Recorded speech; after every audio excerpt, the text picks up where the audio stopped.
On January 15, 2025, Savannah-Hilton Head International Airport Police were called to Gate B5 after a TSA officer at the known crew member screening lane flagged a Southwest captain as appearing intoxicated. Officers reported bloodshot eyes, slurred speech, and a strong odor of alcohol. Morning. Morning. Good morning, sir. Morning. How are you? You doing okay? Yeah, fine. When was the last time you had something to drink? Last night, About how many hours ago? like 10 hours ago, at least. How many drinks did you have? Had a few beers. That's it. Define a few beers. A few beers. Define a few beers. Like 3. Okay. Yeah. What'd you drink? Light beer. Miller Lite. No light? Yeah. Standard passenger screening at any U.S. airport is run by TSA officers at the main checkpoint. Airline pilots normally do not go through that line. They use a separate lane called the Known Crew Member Program, or KCM, a credential-based bypass that lets verified flight crew skip the standard screening process. The KCM lane is still TSA operated, but the workflow is faster and physical pat-downs and bag scans are largely waived. On the morning of the arrest, Alsop later told officers he had not interacted with the main TSA checkpoint at all. He had walked through KCM. A single TSA officer in that crew lane noticed signs of intoxication and called airport police. Without that one referral, Alsop would have walked directly to the cockpit, started engines, and pushed back from the gate. No light? Yeah. Anything else? Nope. Okay. Who are you with? My FO. Okay. Yeah. Would you be willing to provide field sobriety with me right now? No. Why not? There's no need. Well, I can smell an odor consistent with an alcoholic beverage. Oh, sorry. Okay. These. What is that? Rogues. Do you have any fresh ones that haven't been in your mouth? Yeah. Right in my bag. Okay. Thank you.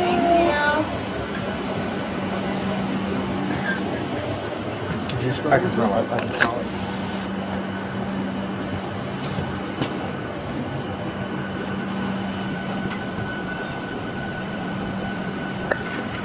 Tobacco or Just nicotine.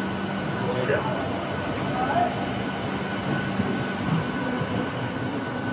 Smells mini. Would you do field sobriety? Sure. Do you have a jacket or something? Because it's kind of I cold do. outside. Okay, so do you have any health issues? Anything? I'm sorry, you're a pilot, so you can't have any crazy health issues or any problems or anything to do. Can we just go away from the passenger? Yeah. Sure. Okay, so all I need you to do is the tip of my pen right here, Yeah. just a little white tip. I'm going to move it back and forth. Yeah. I need you to follow it with your eyes, and your eyes only. Do you understand that? Yeah. You don't have any issues doing that for me? Okay. So just pay attention to the Yeah. tip of this pen. Really quick, okay?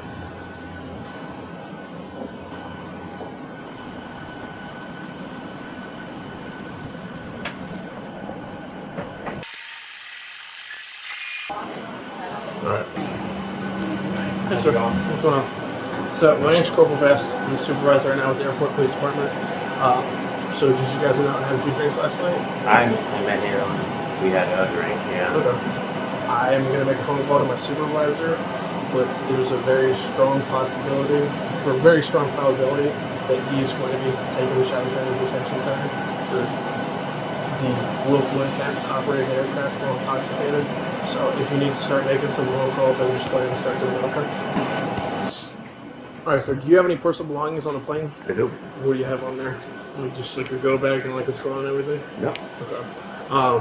So my issue is I'm trained in standardized field sobriety, and you've exhibited strong signs, and even after speaking with your first pilot, like the issue is, would you agree to a blood draw to test your blood alcohol content? No. Okay. Well, the issue is when you agreed to the field sobriety, you exhibited the symptoms, and if you're refusing to a blood draw, that's DUI less safe for the willful intention to operate a commercial aircraft.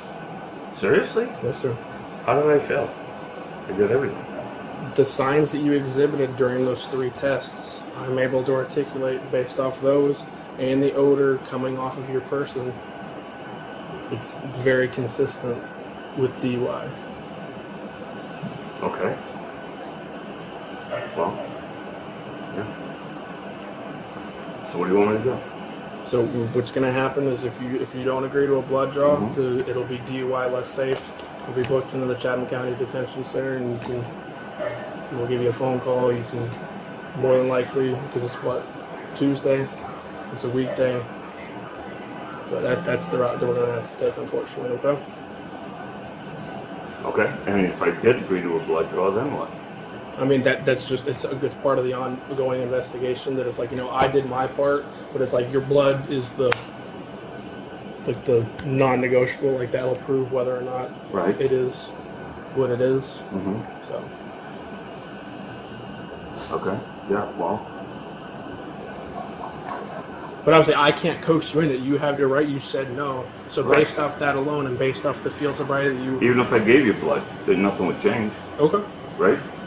That is your willful choice that you were willing to make, but based off the calls that we received stating that people down in TSA could smell what smelled like alcohol coming off of your breath, and they're not trained. I am trained in odor and alcohol impairment. That's fine. I mean, nothing's going to change your mind.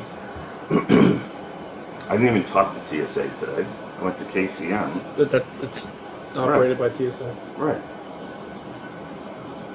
Okay.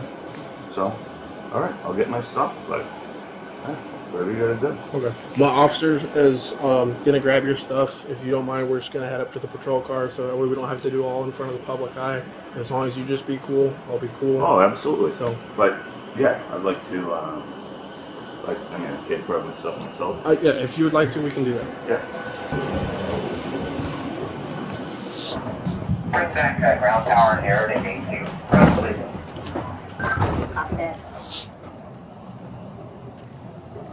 Let's go this way. Now, really quickly, like I said, I'm gonna be cool with you. I know it's a shitty scenario. Do you have like a driver's license with you? Like I know you have all your airport credentials and everything. I have to get that just for documentational purposes. And then you mind just taking off the lanyard so I can just take a picture of your Southwest credentials too.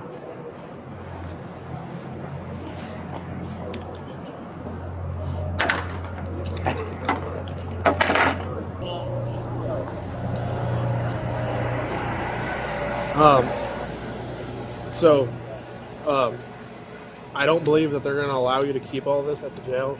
So we're just going to log it into our evidence here. So that way, once you get bailed out, you come back here, there'll be a property sheet and everything. So you'll have to come back out here. Then our evidence custodian will sign your luggage back out to you. Okay? I guess. How about my wallet? You can keep that. And then do you have your phone as well? Yeah. They'll let you keep those. Unfortunately, just because it's like big luggage and everything, they don't let people keep that anymore. So unfortunately, this is the nitty-gritty part. I just have to read you the implied consent law in Georgia.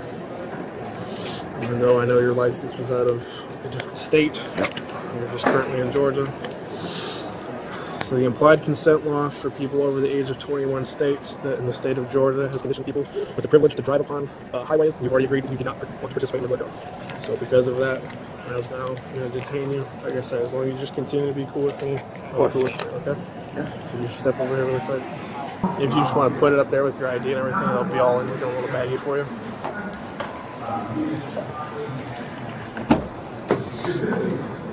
So if you just stand face away from me. Oh, wait, hang on, before you sit down. Just put your hands right there for me. Palm. Alright, go ahead and wash your hands. Sit down. Yeah, no problem.